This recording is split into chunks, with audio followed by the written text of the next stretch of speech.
pull your guns. Go ahead. Go ahead. Get him out. Don't be pushing me around long enough. He was the epitome of the Hollywood tough guy, quick with his fists or a wisecrack. What are you doing here on Christmas Eve? We're the three wise men. First typecast as a vicious gangster, he broke the mold to become the cynical hero in a number of classic films. Adored by fans around the world, his gruff exterior covered up a romantic at heart. He is the one and only Humphrey Bogart. He was born Humphrey DeForest Bogart on January 23, 1899, in New York City. The son of wealthy parents, young Bogart soon found himself attracted to acting. After several years on stage, he broke into the movies playing gangster roles in films like 1934's Call It Murder. Hello, kid. Hello. Kiss? No. Though most of the picture is stagey and dull, Bogart's early appearance showed he had the makings of a star. The Petrified Forest. The actor's big break came in 1936 when he reprised his role from the Broadway success, The Petrified Forest. Bogey was Duke Mantee, the murderous gangster keeping a group of people hostage at a roadside cafe. What's the matter with you, Duke? Do something! Shut up! Shut up! Give me time to think! His chilling performance made him a star overnight. You know they're going to get you anyway. You're obsolete, Duke, like me. You've got to die. Betty Davis, Dick Foran, and Leslie Howard also starred in the film, which was a big hit for Warner Brothers. In fact, it was Howard, the star of the Broadway production, who insisted that Bogart join him in the film version. And for sheer excitement and suspense, no air film has equaled Warner Brothers' production, China Clipper. For his next appearances on the silver screen, Bogart took on two change-of-pace roles. Come on, don't stall. He was the sympathetic sidekick to pilot Pat O'Brien in the aviation drama China Clipper. You can't get anywhere with men by stepping on them with spikes in your shoes. You're fired. Get out! Go! The gripping Black Legion cast Bogart as a factory worker who gets passed over for a promotion and, as a result, joins a pro-American group. We don't take no lip from nobody. Yeah, that's the stuff. Hit 'em hard and quick. We ain't afraid of nothing and nobody, are we? 3 years from the Black Legion. Stop him! Don't let him get away! Soon, Bogey discovers the Legion is a sinister organization up to no good.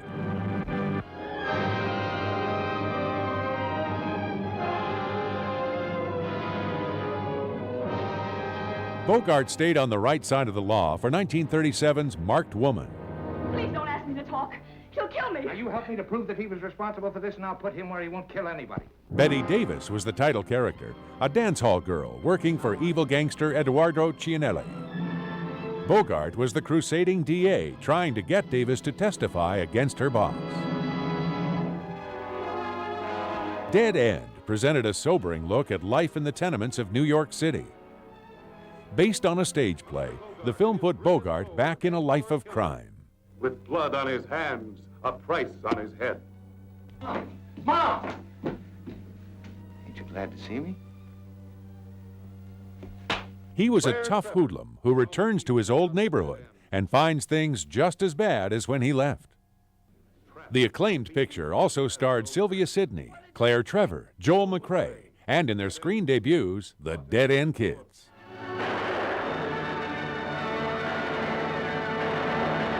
Behind crime-infested prison walls and on gang-ridden city streets, a realistic and vivid motion picture is filmed. Bogart was paired up with the kids again in the 1938 drama Crime School. In it, he was a corrections officer who tries to reform the little delinquents, with some success. Come on, let's go.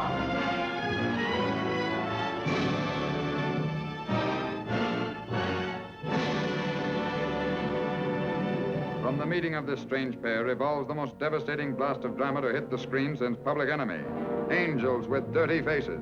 Bogart was matched with fellow tough guy James Cagney in Angels with Dirty Faces that same year. Sullivan picked me up at my home. He's got everything that was in my safe. Account books, receipts, names, addresses, bank books, everything. If he's prosecuted for this kidnapping, he'll talk. The Dead End Kids made an appearance too, along with saintly priest Pat O'Brien. I couldn't stand by and watch him shoot you down. A classic gangster tale, it followed boyhood chums Cagney and O'Brien as they faced their fates on opposite sides of the law. The Oklahoma Kid. Put it away, Hanley. Bogart would square off against Cagney again in 1939's The Oklahoma Kid. I want that Indian money. Well, go and get it from the Indians. Kid, I'm giving you a break because I'm pressed for time. The two actors looked uncomfortable as cowboys, but the tough action kept Western fans happy. I guess I was born out of my time, Miss Judith. I should have lived in the days when it counted to be a man the way I like to ride and the way I like to fight. Sporting an unlikely Irish accent, Bogart made an appearance in the tearjerker Dark Victory. I'm as good as some of them that's been playing around with you. They're all afraid of you. In the film, wealthy Betty Davis finds that she's dying slowly of a rare disease. Trying to live her remaining days to the fullest, she even finds time to hook up with horse trainer Bogey. In 1920, Prohibition arrived, and a country just recovering from the war jitters fell into a new delirium. The Roaring Twenties was another rousing gangster yarn, and it paired Bogart with James Cagney again. Put that gun away. When I get good and ready. That friendship stuff don't mean a thing to me. This guy's got enough on us to... You won't talk. He better not. As partners in the bootlegging business, they soon find themselves fighting against each other for control. Brother Orchid was a daffy spin on the usual gangster tale. You're now looking at John T. Soto. World sportsman, socialite, and art student. Edward G. Robinson starred as a hood who leaves his gang to seek out culture. When he returns 5 years later, he finds right-hand man Bogart has taken over operations. Get him up. You know just where I was hiding, didn't you? Well, you made a mistake. Not as big a mistake as you're liable to make. Well, lucky last time, but you ain't gonna be now. On the lam from his old pals, Robinson gets taken in by a group of monks. What follows from there is a funny and exciting spoof of the gangster genre. Brother Orchid. That's me.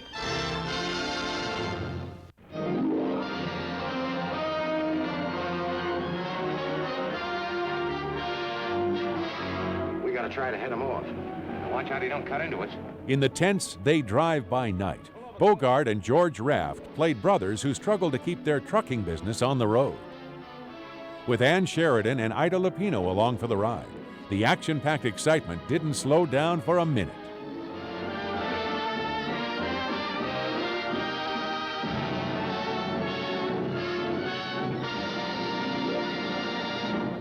Mighty Mount Whitney, looming above the wilderness with the strange silence of eternity. Bogart next appeared as tough criminal Roy Mad Dog Earl in 1941's High Sierra. What's the matter, Yellow? Come and get me, buddy. Come and get me. Loaded with the usual action, it also gave Bogey the chance to show his softer side. Let me stay. In between bullets, he found time for love with Joan Leslie. The role of Earl was originally offered to George Raft, but the star turned it down. Now, I'm giving you a chance to blow. If you decide to stick, I'll shoot the first one that don't do as I tell him. High Sierra.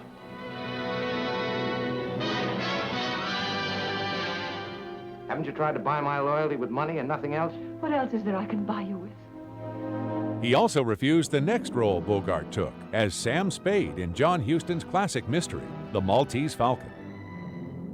Raft didn't like the idea of working with a first-time director, but Bogey didn't seem to mind. The film, based on a novel by Dashiell Hammett, had unforgettable performances from Sidney Greenstreet, Peter Lorre, and Mary Astor. It was a smash hit, establishing John Huston as a first-rate director, and Bogart at last as a top-billed star. We were talking about a lot more money than this.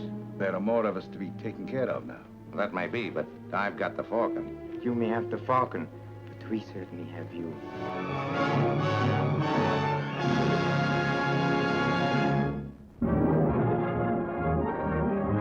Bogey was back on the wrong side of the law in All Through the Night, and reporters on the set couldn't wait to hear about his latest role. Anybody that prints that can expect the usual trouble. What's your next picture going to be like, Mr. Bogart? I'll tell you, boys. I used to be a pretty tough hombre, but no more. In my new picture, I'm really refined, strictly high class. Just take a look and see for yourself. In this delightfully daffy action comedy, he and his gangster pals helped break up a Nazi spy ring headed by Conrad Veidt. You realize you will never get out of here.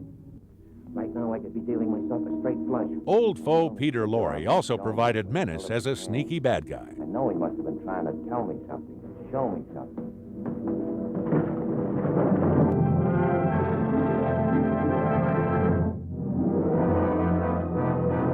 Across the Pacific was a rousing wartime adventure that reteamed Bogart with the stars and director of The Maltese Falcon.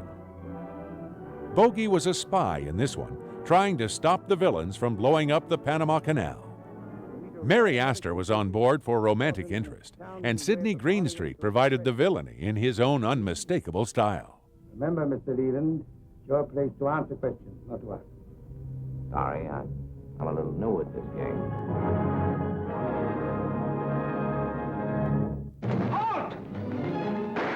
In 1943, Bogart received the role that would make him more than just a tough guy. In Casablanca, he was Rick Blaine, the cynical anti-hero who finds himself face to face with an old love, played by Ingrid Bergman. Though Rick is only out to protect his own interests, he eventually gets swept up in the intrigue. You can ask any price you want, but you must give me those letters. There's no deal. All right. I tried to reason with you. I tried everything. Now I want those letters. With Paul Henry, Peter Lorre, Sidney Greenstreet, Dooley Wilson, and Claude Rains, this classic romantic adventure has become Hollywood legend. It also made Bogart something he had never been before, a romantic leading man. You knew how much I loved you. How much I still love you. Casablanca was an unexpected hit for Warner Brothers, gaining Oscars for Best Picture and Best Director. As for the star, he received his first nomination as Best Actor of the Year.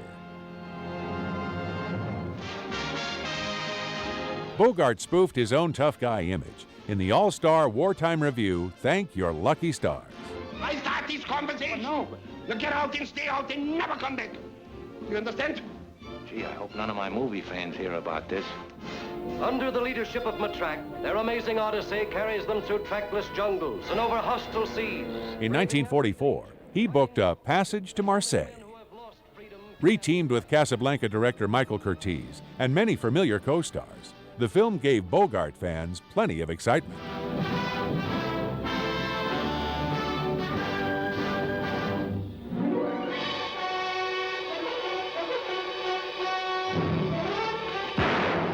Pull your guns. Go ahead. Go ahead. Get him out. Don't be pushing me around long enough.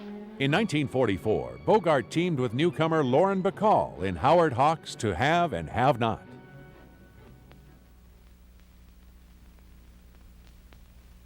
What'd you do that for? Been wondering whether I'd like it. What's the decision? I don't know yet. Loosely based on an Ernest Hemingway novel, the film had Bogart as a gun smuggler who reluctantly aids the French resistance. But when it came time to romance with Bacall, he was ready, willing, and able.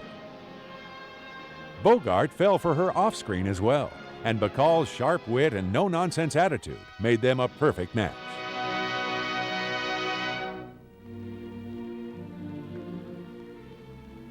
I like that. I'd like more. They married on May 21st, 1945, and soon the couple would be back together on the big screen in the classic murder mystery, The Big Sleep. That's even better.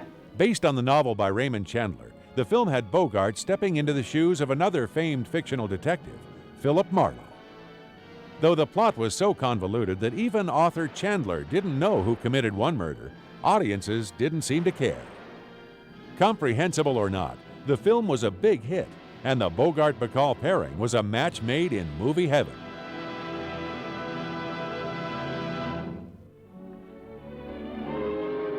They stayed teamed for Dark Passage in 1947. In it, Bogart played a man unjustly accused of murdering his wife. He breaks out of prison to clear his name, getting plastic surgery for a new face along the way. You know, I've got the Indian sign on me. It seems I can't win. I've sort of joined your team. Don't look forward to being without you.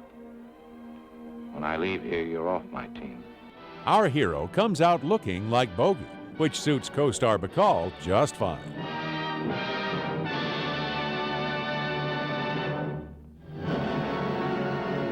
Key Largo kept the couple together for a tense, rain-soaked drama.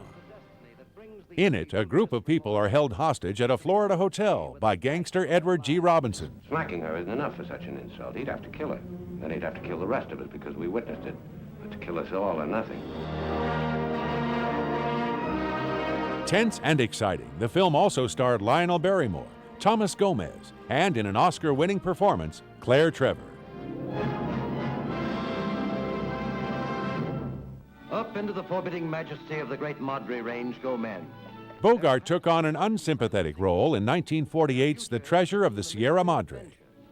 Men drawn together in their search for gold. Dobbs, soldier of fortune. Bogey portrayed Fred C. Dobbs, one of the three men hunting for gold in Mexico. Tim Holt and Walter Houston were the other treasure seekers, and their uneasy partnership turns even shakier when riches are found. I know you for what you are. A long time I've had my suspicions about you. Now I know I've been right. So that's your stinking game, is it? Informing. I knew you was an informer. I knew it all the time. John Huston won a pair of Oscars for the script and direction, and his father Walter took home an award as Best Supporting Actor. But it was Bogart, as a man overwhelmed by greed, who gives the film's most haunting portrayal. Put it on automatic pilot. Tokyo Joe cast Bogart as a war hero returning to Japan and finding the wife he thought was dead still alive. To protect her and the 7-year-old daughter he's never known, Bogey gets mixed up with ruthless smugglers.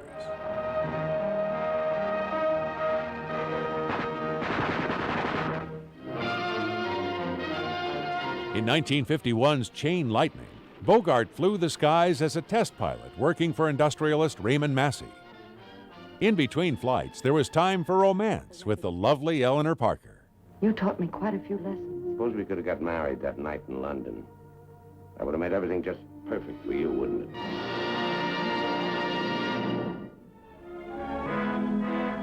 it? In a Lonely Place was a Hollywood tale about a screenwriter accused of murder. Bogey gave one of his finest performances as Dixon Steele, a man whose violent temper leads him into trouble. And a girl was killed, and because of that, I found what I was looking for. Gloria Graham and Frank Lovejoy also starred, with famed director Nicholas Ray at the helm.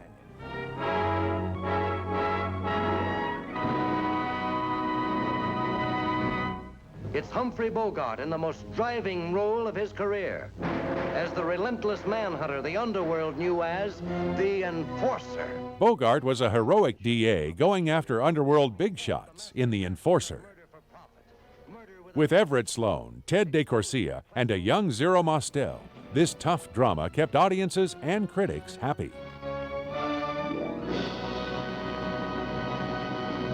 In all the magnificence of color by Technicolor. After years of playing tough guys, Bogart would gain his greatest success cast against type in The African Queen. As the drunken riverboat captain who teams with a prim missionary to sink a U-boat, the star won raves for his performance. You promised you'd go down the river. There's death a dozen times over down the river. You promised. Well, I'm taking my promise back.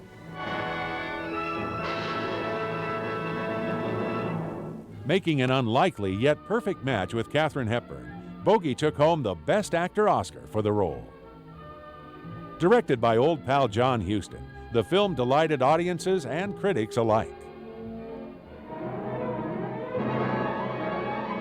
1952's Deadline USA cast Bogart as a tough newspaper editor fighting to get the goods on a local crime boss. This paper will fight for progress and reform. We'll never be satisfied merely with printing the news. Kim Hunter, Ed Begley, and Ethel Barrymore also starred in this hard-hitting tale, torn from the headlines.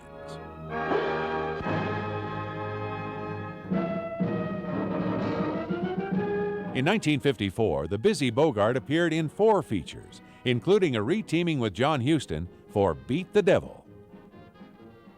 A spoof of the mystery adventures Bogart was well known for, the film also boasted a script by famed author Truman Capote. Is that what you called me over to tell me? A fine supporting cast included Gina Lollobrigida, Peter Lorre, Robert Morley, and Jennifer Jones. In Chile, the name of O'Hara is a tip-top name. Many Germans in Chile have become to be called O'Hara. But the tongue-in-cheek humor didn't find many fans at the box office. Though the film is now a cult classic, audiences and critics alike thought it was a subpar effort from the talent involved. The greatest best-selling novel of our generation. Bogart had better luck with the drama The Kane Mutiny. As the obsessed Captain Queeg, Bogey delivered another Oscar-nominated performance. Jose Ferrer, Van Johnson, and Fred McMurray were also on board for this excellent adaptation of Herman Wouk's novel. Mr. Merrick, if you question my decisions once more, I'll order you off this bridge.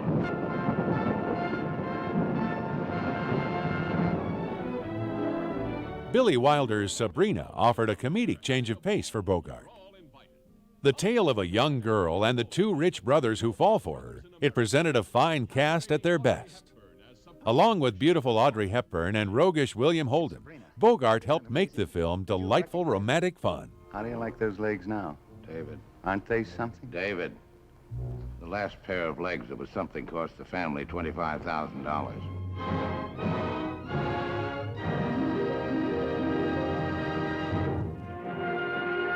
In The Barefoot Contessa, Bogey was a washed-up movie director who makes a star out of Ava Gardner. Where are you, Maria? Half in the dirt and half out. Then it hasn't been good for you.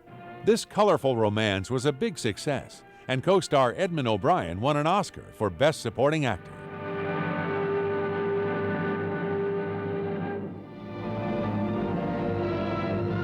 Bogart returned to criminal roles for the tension-filled classic The Desperate Hours in 1955. As a criminal holding Frederick March and his family hostage, Bogey showed he had lost none of his talent for playing a bad guy. I got my guts good and full of you, Mr. Hilliard. Guys like you, smart-eyed, respectable suckers. Also starring Martha Scott and Gig Young, this thriller had audiences on the edge of their seats.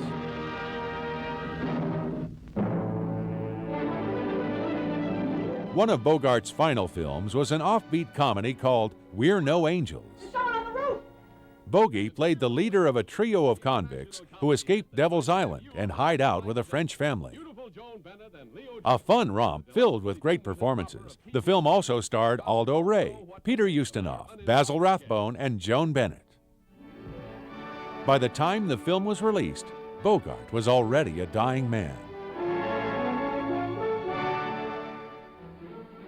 Following an operation for throat cancer, he died in his sleep on January 14, 1957. He left behind wife Lauren Bacall, their two children, and a collection of classic film performances. From his tough guy beginnings to his rebirth as a leading man, he remained a true original. In everything from brutal crime dramas to hilarious comedies, he delivered no matter what the role. Hollywood will always remember Humphrey Bogart.